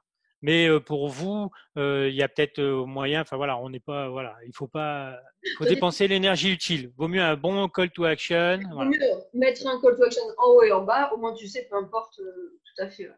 Alors du coup, donc Émilie, attends, je regarde juste, c'était ça. Parce que du coup, j'ai fait bien tout pour finir avec Émilie. On est bon. Donc, du coup, Émilie, ben, voilà, on va aller voir ton site en tout cas pour voir, mais montre-le aussi à des personnes qui ne sont pas habituées, c'est très important. Marlène m'a dit en privé, mais je vous le dis, donc elle aimerait créer un produit, c'est un cahier autour du rituel de la lune, donc quelque chose d'imprimé. Donc on n'est pas dans le digital. Enfin, cahier, c'est bien imprimé, fais-moi un petit pouce, c'est bien quelque chose d'imprimé, un livre, hein, ok. Un cahier d'exercice un peu ou livre plutôt? Alors, un cahier d'exercice, tu fais ça ou livre, tu fais ça? Ah, les deux. Ok. Ah, Donc là, ben, bon, en livre, je suis moins calée peut-être. Est-ce que toi, Pierre, mais ce serait penser, ben, laisse Ismore aussi, hein, de toute façon, je crois. ouais. Hein. Ne pas faire un roman avec que des lignes, des jolis schémas ben, pour les couleurs que tu as fait. Là. Il faut satisfaire toutes les couleurs d'apprenants, toutes les couleurs des personnes. Donc des fois peut-être des schémas un peu synthétiques pour que moi, des personnes comme moi comprennent et ne vont regarder que ça. Et peut-être aussi la même chose dit en texte derrière pour que les personnes qui sont plutôt dans la réflexion puissent lire, détailler s'ils le souhaitent. Toujours différents styles d'apprenants. Ah, exactement. On différencie de l'apprenant et j'ajouterais quand même qu'on apprend souvent, comme le disait aussi David, quand ça a du sens, quand c'est funny. C'est-à-dire que si vous faites un style Wikipédia pour les rituels de la Lune, euh, au bout C'est de fait. quelques... On n'a plus le temps. On n'a plus le temps. Aujourd'hui, on le voit dans les articles. Si vous allez sur les news, sur le web, vous avez le temps qu'on vous met. On va jusque-là. Hein, on vous dit, cet article va prendre 2 minutes. Et moi, je sais aujourd'hui que si je vois 10 minutes, 10 minutes, j'ai pas le temps. Et voilà. Donc, n'oublions pas le côté amusant. Faut que si c'est agréable, soit vous faites un rituel de la Lune pour des scientifiques et là, il faut des formules, des machins, etc. Soit on fait un truc qui est sympa Vous voyez, à consommer. c'est ça. Alors, c'est complètement autre chose, mais je l'ai pas commencé encore. Hein. Mais je l'ai choisi. C'est la méditation. Cette semaine pour vous y mettre, parce que bon, j'ai des problèmes de tension en fait. Je suis hyper tendue et c'est jeune pour être hyper tendue. Ça y est, j'ai caché, machin. Donc on m'a dit, mets-toi à la méditation. Et à la Fnac, j'ai passé donc une demi-heure assise à prendre tous mes livres de méditation et j'ai choisi celui où finalement il répond à mon côté jeune. Vous voyez? C'est Bien celui sûr. où je l'ai pas lu, mais je l'ai bien ouvert. Et j'ai dit, ouais, il y a des schémas, c'est cool. C'est-à-dire que moi, c'est la chose ludique, exercice pratique, schématisé. Donc, je pense, Marlène, aujourd'hui, Oui. selon qui tu veux toucher, bon, je l'ai pas ouvert parce que bah, j'ai fait des webinaires avec vous, mais du coup, il me sert plutôt de bloc-notes, de support de notes, mais euh, on choisit par rapport à son style. Donc, essaye de parler à un peu tous les styles. Euh, Sinon, il y avait Véronique. Alors, attendez. Et faites-le tester. Hein, ne faites pas imprimer un livre, hein, on l'a bien dit, avant de l'avoir montré à différents profils d'utilisateurs, de futurs utilisateurs, pour vous dire, franchement, c'est trop long. Ou franchement, là, j'ai pas compris. Il faudrait expliquer avec un schéma. Enfin, voilà, faites-le tester. Hein. Alors, attendez, parce qu'on ne veut pas louper de questions. Aurélie, c'est marrant. Ça, c'est OK. Les boîtes, ouais. Alors, Véronique, les bibliothèques d'illustration rendent les sites uniformes, les utilisateurs ne comprennent plus de quel site il s'agit. Exemple, les personnages. Alors, les bibliothèques d'illustration. Oui, Les photos, les icônes, on parle de. les photos libres de droit, j'imagine qu'on trouve partout, c'est un peu ça. Rendent les sites uniformes et ne comprennent plus de quel site il s'agit. Les Eh personnages. oui. Alors, elle est en train d'écrire, je crois. Oui, c'est ça, ok. Oui, après, ça vaut le coup parfois de faire nos propres schémas, ou en tout cas de les faire faire par quelqu'un. Parce que ce que vous avez dans la tête, il y en a qui sont bien faits, le schéma, hein, qu'on trouve pire. C'est vrai qu'on peut trouver des schémas super. Hein. Oui, oui, Tu as raison. Moi, c'est pour ça que j'arrête pas de vous dire, mettez vos propres photos. Je ne veux pas de oui, photos Google Images ou libre de droit. Bon, moi, sur mon site, j'ai choisi des photos libres de droit parce que je n'ai pas encore de salle de formation à part, tout le monde a vécu la chambre des métiers. Bon, c'est des salles de classe, quoi. Elles sont pas glamour. Donc, je peux pas mettre ça sur mon site. Bientôt, j'aurai mon centre. Donc là, je vais bien sûr jouer avec les couleurs, jouer avec tout ça. Et là, j'aurai des belles photos. En attendant, c'est vrai que bah, j'ai mes photos prises sur Unsplash, qui est un site que moi j'aime beaucoup, je trouve énormément de photos. Pourquoi pas? On a vu aussi le diaporama de Pierre. Vous avez vu le diaporama de Pierre, il nous fait vivre une expérience utilisateur en même temps. Il nous parle avec des belles images, il nous met juste le mot essentiel, alors qu'il y a des formateurs qui nous mettent un fond blanc et plein de textes, de textes, de textes, de textes, et finalement ils lisent leur PowerPoint. J'exagère, mais ça existe encore. Donc, Véronique, il y a un juste milieu, je pense, où tu peux te démarquer en trouvant ou en faisant faire. On avait Chiara avec nous, qui est une illustratrice, ou Elodie hier, qui est une illustratrice. Je sais qu'Elodie a fait un logo pour Christelle, qui est peut-être encore là. Et du coup, c'est des schémas, des logos uniques, en tout cas. Et comme la personne l'entend. Donc là, ça vaut le coup des fois d'investir un petit peu dans des personnes qui peuvent vous créer des choses, surtout si c'est à long terme. L'investissement, il est obligatoire à un moment donné. Je dis pas qu'il faut dépenser de l'argent, mais c'est de l'investissement. Et ça, moi, David, qui est venu la semaine dernière, je vais faire un accompagnement avec lui court parce que même si je sais de quoi il parle, je sais le faire, j'ai besoin, pour ne pas perdre de temps, c'est mon côté rouge. J'ai un objectif. Aujourd'hui, je suis prête à investir avec David parce que même si je sais faire, j'ai juste pas envie de comparer 100 ans les plateformes. D'accord? Pour mettre mes Bien formations. sûr, bien Donc, sûr. pour moi, j'ai une confiance en lui aveugle depuis 3 ans. Aujourd'hui, je suis prête, grâce à vous tous, en confinement.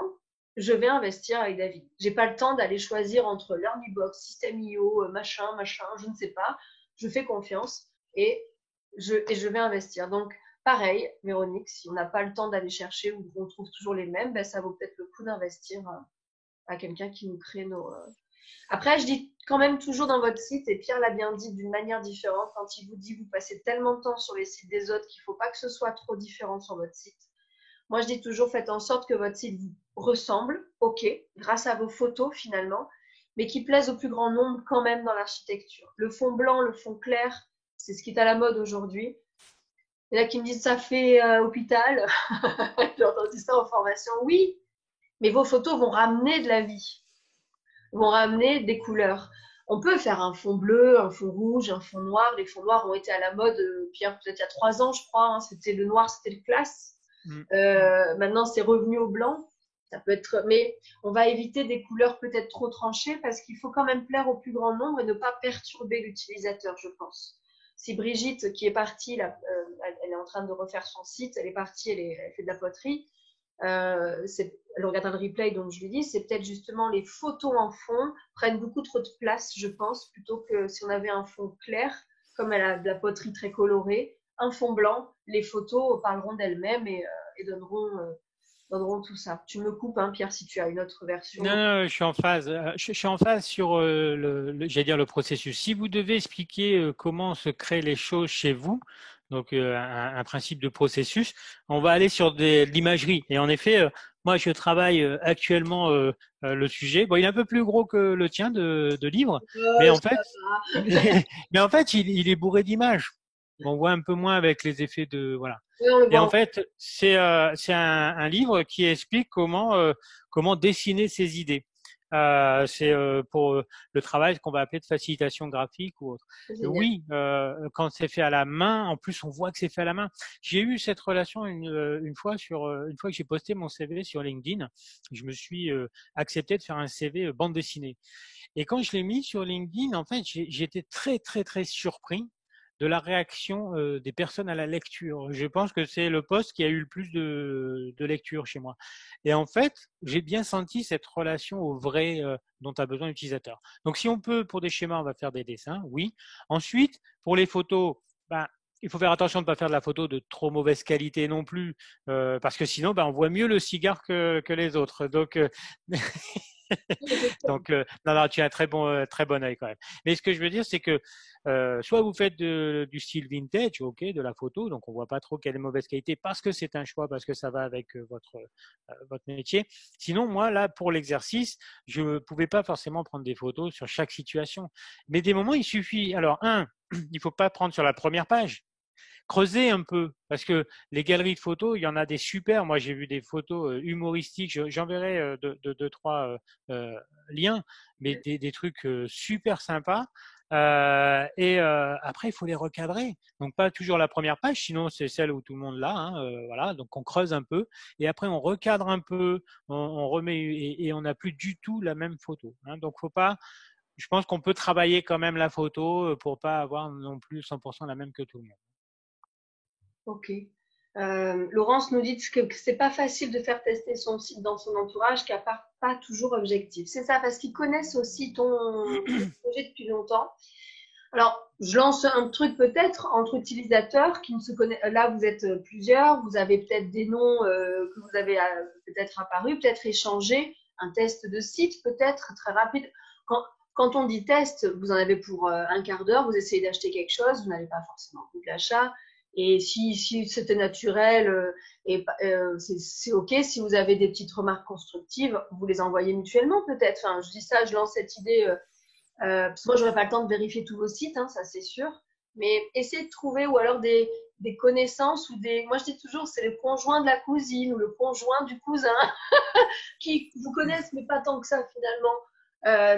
C'est des proches, mais pas trop en tout cas, donc pourquoi pas. Mais oui, hein, si Ça, c'est. ça fait penser à une méthode, Linda, qui est en effet de faire tester par, en fait, par un inconnu. C'est-à-dire que, en gros, vous allez dans une gare, vous faites tester sur le téléphone parce que justement, je rebondis aussi sur ce que tu disais. Aujourd'hui, la Oui, stratégie de développement d'un site, hein, d'une grande entreprise, ça va être ce qu'on appelle mobile first. On fait d'abord pour le téléphone. Et ça, de toute façon, ça s'affichera sur le PC. L'inverse n'est pas vrai. Et du coup, on le fait tester par quelqu'un complètement inconnu contre un café ou un autocollant. Enfin, je veux dire, ce sentiment, en fait, d'avoir servi à quelque chose, donc l'utilisateur est content, ah, vous pouvez m'aider. Et en plus, vous avez du coup un retour, en effet, de quelqu'un qui vous connaît pas, parce que forcément, la personne qui vous connaît, il y aura un biais cognitif. Moi, quand j'essaie de faire des vidéos, en fait, quand je les montre à ma famille, ils réagissent pas de la même manière que quand je les montre à des inconnus. tout à fait. Donc, c'est bon d'avoir aussi leur regard, mais il faut faire attention de pas, voilà, de pas trop focaliser non plus dessus. Donc, OK. Alors, je regarde dans le chat en même temps, hein. Je vous laisse. Donc, super. Il y en a qui sont partis, c'est normal. En UX. Véronique, je suis en formation UX, UI designer. Génial. Donc, en plus, Parfait. c'est super. Donc, mais si en plus tu peux nous faire des retours des fois, n'hésite pas. Si tu peux, super. Parfait. Ce serait bien qu'on soit en contact aussi, Véronique. Génial. Je vais donner cours. D'accord, bon, Marlène s'en va. Et oui, elles ont derrière un cours. Je veux bien le faire. J'adore le faire quand je prépare la prospection. Alors, Karine, j'imagine que c'était l'échange d'œil de site, c'est ça? Hein, tu me fais un oui? Ok. Mais je pense que vous pouvez, je le redis, je vais créer parce que maintenant ça y est, ça a été lancé en idée et ça me plaît. Je vais créer un groupe rattaché à ma page Facebook, un groupe privé pour tous ceux où on s'est vu pendant les directs, ou même ceux qui verront les replays, on les acceptera, hein, d'accord? Mais bah ouais, parce qu'il y en a une qui m'a dit ça hier. Mais j'ai pas fait les directs, moi tous, je pourrais quand même rentrer, j'ai fait que les replays. Bah oui. Mais justement, ou peut-être qu'on pourrait s'échanger. Ce serait vraiment un groupe d'entraide. Chacun pourrait. Enfin, je veux pas de pub hein, dans ces groupes, mais par contre, en commentaire, on pourrait aider, se vendre un peu, mais en tout bien, tout honneur, parce que moi, j'aime pas trop les groupes où chacun met sa pub, ça me saoule. Mais comme je serai admin, ben, je vous verrai. Non, je rigole. Mais on va se retrouver et Véronique, n'hésite pas. Bon, Pierre, tu seras largement dedans, c'est sûr, mais en tout Avec cas, plaisir. Karine, pareil, si tu es prête un peu à échanger, c'est très volontiers parce que même si on a des mêmes domaines, je dis toujours, il y en a dans mes directs qui sont aussi formateurs réseaux sociaux, mais j'adore leur point de vue et au contraire, on va faire en sorte que tout le monde aide tout le monde. Au contraire, super. Donc ça, dès vendredi, c'est le dernier, demain, et dès la semaine prochaine, je vais ouvrir le groupe pour que tout le monde nous rejoigne. Donc ça, Karine, super, en tout cas, ta proposition, merci.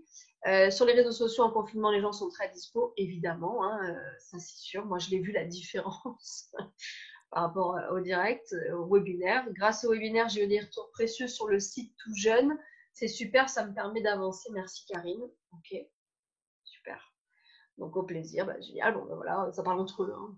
C'est toujours ça. Là, t'as vu, en direct, tout le monde parle entre eux et nous, Alors, j'ai été invitée par Olivier Ben Gazal des Passy. Alors, je connais pas, mais c'est peut-être aussi. Moi, j'ai du mal avec les noms. Je connais les visages, mais les noms, je les retiens pas, donc peut-être. Pareil pour les fautes d'orthographe. Oui, faites-vous relire. Hein, Moi, j'ai la chance, ma mère est orthophoniste, donc elle relit tout et encore, des fois, elle met du temps. Alors, j'ai des fautes sur le site, mais ouais, ouais, tout à fait. Tu nous mettras un 9 quand même. Tu nous mettras le 9. Tu nous en Le feras webinar, un un 9. 9. Tu en D'accord. feras un le 9, c'est ça? Le 9 mai? Oui, bah, le 9 mai, hein, bon, je l'ai déjà dit, mais le 9 mai, c'est mon anniversaire. Et donc, je vais ouvrir Zoom toute la journée. Vous venez me faire un coucou quand vous voulez. Et je suis pas sûr de connaître Véronique. Excuse-moi, Linda, je crois que je t'ai coupé, j'ai eu un Ouais, problème de je pense micro. qu'Olivier connaît Pierre. Ben, alors peut-être Olivier me connaît, je sais pas. Ben ça, après, il faudra vérifier qui est ce fameux Olivier.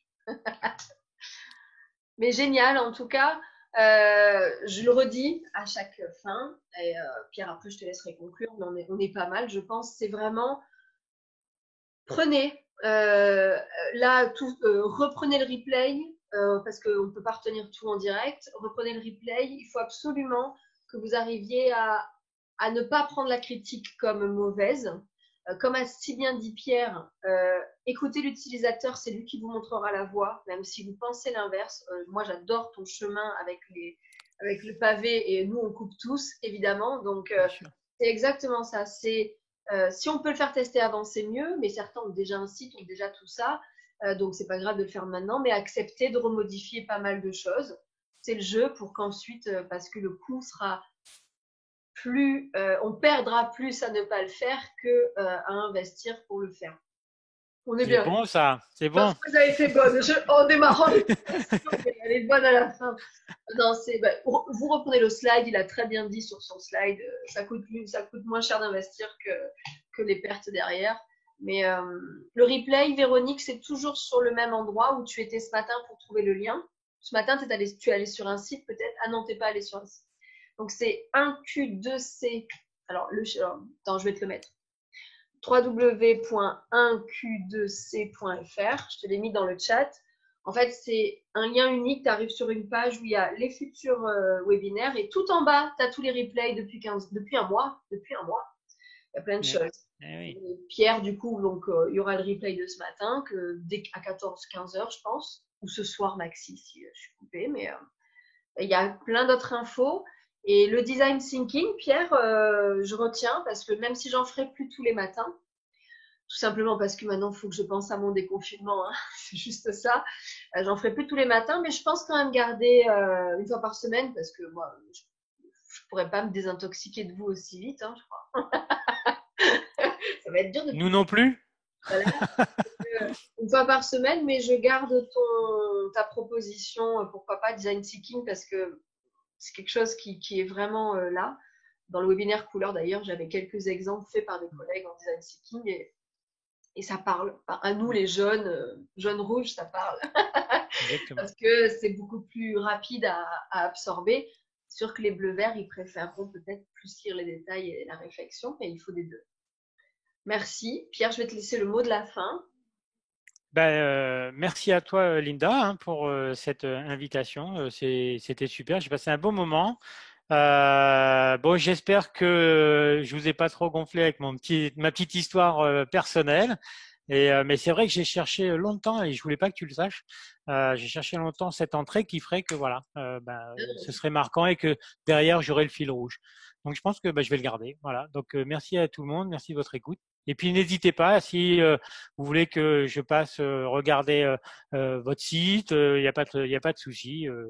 Vous me contactez, vous me trouvez sur LinkedIn, Linda me retrouvera, il n'y a De aucun toute problème. façon, je vais repartager, même après, Voilà, la semaine prochaine, tous les replays avec tous les noms de ceux qui sont venus. Là, je le fais pas trop parce qu'il y a trop d'infos. Mais après, dans le mois qui arrive, je remettrai toutes les infos petit à petit et génial. Donc, Émilie parfait. nous a mis son site. Mais effectivement, alors attention, Pierre, je- moi j'ai dit ça dans les replays, j'ai énormément de messages. Donc, Eh oui, eh oui, eh oui. j'arrête de le dire. Non, je rigole. Mais voilà, en tout cas, soyez quand même indulgents avec Pierre s'il vous répond pas tout de suite, hein, parce qu'il est vert aussi, hein, donc il va prendre à cœur, mais ne soyez pas trop indulgents s'il ne répond pas tout de suite, parce que tout le monde lui envoie Et, son site. et chose très importante, je ne cesse de le dire quand je fais la critique d'un site. N'oublions pas que le mot critique, c'est positif et négatif. C'est juste que nous, on nous a appris dans notre culture que c'était toujours négatif. C'est absolument pas ça dans le dictionnaire. Donc, quand je fais des retours sur un site, je ne peux le faire que parce qu'il existe. Donc, de temps en temps, alors je le fais avec des mots bienveillants, mais c'est vrai que toujours, je dis à la personne, attention, je suis pas là pour critiquer ton travail, je suis là pour critiquer un produit pour permettre d'aller à une étape supérieure. Hein. C'est Tout à toujours fait. bienveillant. Il ne faudra jamais le prendre au mal, tout à fait, hein, ouais, Voilà. tout à fait. Eh bien, merci. Super. Alors, on va couper comme d'habitude, juste avant, Ouais. donc on se retrouve demain pour le dernier. Demain, on parle de se foutre enfin la paix pour faire des vidéos. Et quand on parle de se foutre la paix, c'est presque même jusqu'au physique. Parce qu'il y en a qui me disent, mais je suis pas jolie, moi, je suis pas beau, moi, pour faire des vidéos, ça passe pas. Donc, on va se foutre la paix enfin avec ça, parce que vous vous souvenez que moi, mon but, c'est que vous n'ayez plus d'excuses. Donc, je fais venir 2 coachs qui vont nous parler de ça. Comment enfin se foutre la paix pour oser se lancer dans la première vidéo. Et ben, je vais finir comme d'habitude. Attention, on va couper et merci d'avoir été là ce matin. Dans 3, 2, 1. Merci à tous. Ciao, ciao.